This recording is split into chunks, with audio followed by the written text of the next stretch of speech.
Assalamualaikum warahmatullahi wabarakatuh. Perkenalkan, nama saya Dimas Muhammad Yusuf. Di sini saya ingin mempresentasikan tentang alasan, resiko, dan tujuan dari usaha yang akan saya jalankan bersama rekan saya Muhammad Bagas Rudianto, yaitu usaha pembudayaan dan pembesaran ikan lele yang beralamat di Jalan Kiai Haji Rafai, RT 3 RW 4, Desa Nagrak, Kecamatan Gunung Putri, Kabupaten Bogor.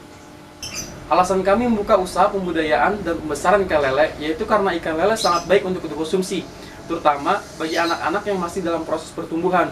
Karena kandungan gizi yang terdapat pada ikan lele sangat baik, yang tidak kalah dengan ikan laut seperti ikan salmon, udang, dan tuna.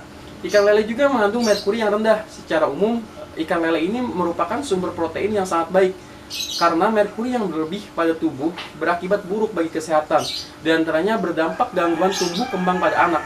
Contohnya seperti gemetar atau tremor, mati rasa, depresi, bahkan dampak terburuknya bisa sampai hilang ingatan. Selain itu juga karena permintaan pasar terhadap ikan lele yang tinggi, baik ikan lele yang siap konsumsi maupun pada bibitnya, di sini pun kami nantinya akan membuka lowongan pekerjaan pada warga sekitar. Setidaknya kami sedikit membantu perekonomian mereka. Manfaat bagi warga sekitar yaitu limbah air yang bisa dimanfaatkan untuk perkebunan warga yang tidak jauh dari kolam kami. Jadi nanti setiap 1 bulan sekali kami akan melakukan pengurasan air. Air itu yang nantinya akan kami manfaatkan untuk perkebunan warga. Jadi setiap air yang kami kuras tidak terbuang sia-sia begitu saja. Selanjutnya, cara pemeliharaan dan pemilihan indukan dalam pembudayaan dan pembesaran ikan lele. Yang pertama, yaitu cara pemeliharaan ikan. Cara pemeliharaan ikan di sini bukan hanya dalam pemberian soal pakan saja, namun juga bagaimana cara kita dalam merawat dan menjaga kualitas air. Karena air merupakan faktor yang utama dalam pemeliharaan dan pengembangbiakan ikan, yaitu untuk keberlangsungan hidup mereka. Yang kedua, yaitu cara pemilihan indukan yang baik. Dalam hal ini, kita harus mengetahui indukan yang baik dan unggul seperti apa. Karena dengan kualitas induk yang baik, nantinya akan berpotensi baik juga untuk perkembangan usaha yang akan kami jalankan. Selanjutnya, yaitu proses pemasaran. Di sini, kami akan memasarkan ikan yang siap konsumsi yang kami miliki, yaitu ke pasar tradisional, ke rumah makan, contohnya seperti pedagang pecel lele, dan lain sebagainya. Kami juga akan memasarkan melalui media sosial, agar jangkauannya lebih luas. Dan kami juga akan menjual bibit ikan lele yang telah kami budidayakan atau kami kembangkan ini ke petani yang memang khusus di bidang pembesaran ikan lele. Kami juga akan memasarkan bibit ikan ke pasar ikan hias Parung dan pasar ikan hias Jatinegara. Dan dalam proses penyortiran sebelumnya, bibit yang kurang baik akan kami jual ke toko ikan hias atau kepada penghobi ikan predator, yang nantinya ikan lele yang kurang baik ini akan dijadikan makanan ikan predator. Selanjutnya, resiko dalam pembudayaan ikan lele. Risiko kemungkinan yang akan terjadi nanti dalam pembudayaan ini yaitu perubahan pH air yang kapan saja mungkin bisa terjadi. Untuk mengantisipasi hal ini, kami akan selalu mengukur pH air menggunakan pH meter digital. Bila pH air tinggi, kami menggunakan daun ketapang untuk menurunkan pH air.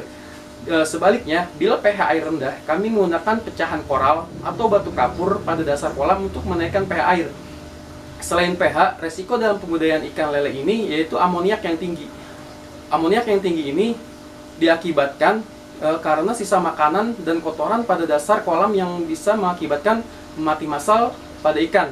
Untuk mengantisipasi hal ini, kami mengurangi pemberian makan pada ikan agar tidak banyak sisa-sisa makanan yang mengendap pada dasar kolam. Langkah selanjutnya yang akan kami lakukan yaitu penambahan atau pengurangan air pada kolam. Resiko bisnis yang kemungkinan terjadi yaitu persaingan harga di pasaran.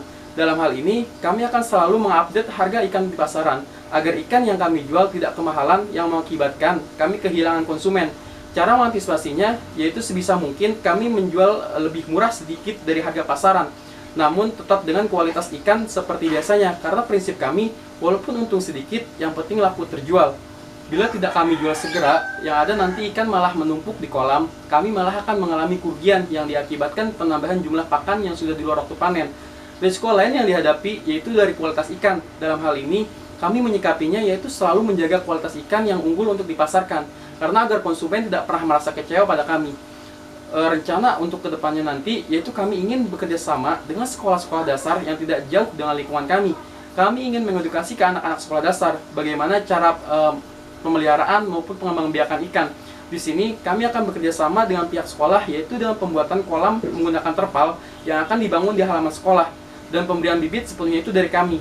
Tujuan ini yaitu kami ingin agar anak-anak ini memahami sedikitnya cara pembelajaran dari pemeliharaan ikan, yang mungkin bisa saja nanti beberapa tahun ke depan anak-anak ini bisa membuat usaha di bidang yang sama. harapan kami yaitu agar anak-anak ini bisa menjadi seorang pengusaha yang sukses. Karena bila mereka menjadi seorang pengusaha, mereka nantinya bisa membuka lowongan pekerjaan pada lingkungan tempat tinggal mereka.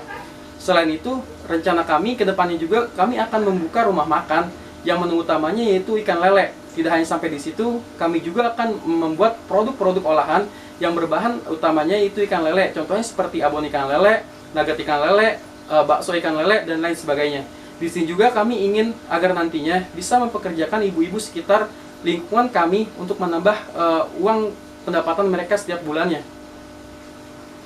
Yang terakhir sebagai penutup, kami mengingatkan untuk kita semua di masa pandemi ini kita harus tetap selalu menjaga kesehatan dengan selalu berrajin berolahraga dan mengkonsumsi makanan yang sehat dan bergizi, selalu menggunakan masker ketika kondisi badan kurang fit, dan ketika akan beraktivitas di luar rumah, selalu patuhi protokol kesehatan dengan selalu menjaga jarak dan rajin mencuci tangan menggunakan sabun ataupun menggunakan hand sanitizer.